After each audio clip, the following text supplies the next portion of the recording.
The president's meeting with Russian President Vladimir Putin continues to unravel in Washington. President Trump has made several misstatements about who was to blame for Russian meddling in the presidential election. He sat down with CBS News in an interview to clarify. And Helga Alvarez has more from the White House. President Trump sat down with CBS Evening News anchor Jeff Glor for an exclusive interview Wednesday and acknowledged Vladimir Putin is to blame for Russian meddling in the U.S. election.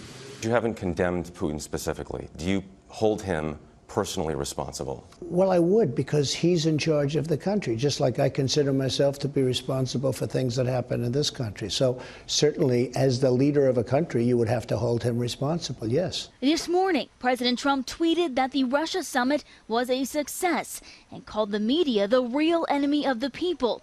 He also announced he wants a second meeting with Putin.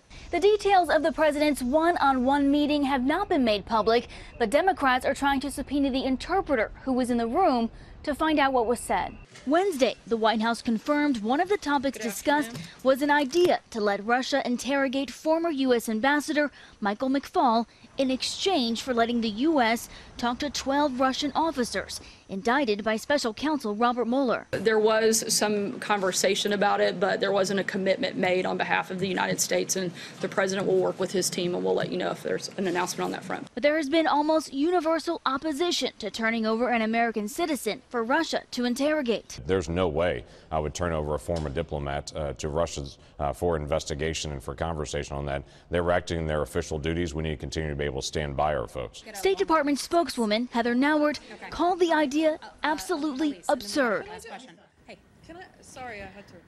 Adam Schiff, the leading Democrat on the House Intelligence Committee, did make a motion to subpoena the American interpreter who works for the State Department, but the White House would likely fight the subpoena in courts, citing executive privilege.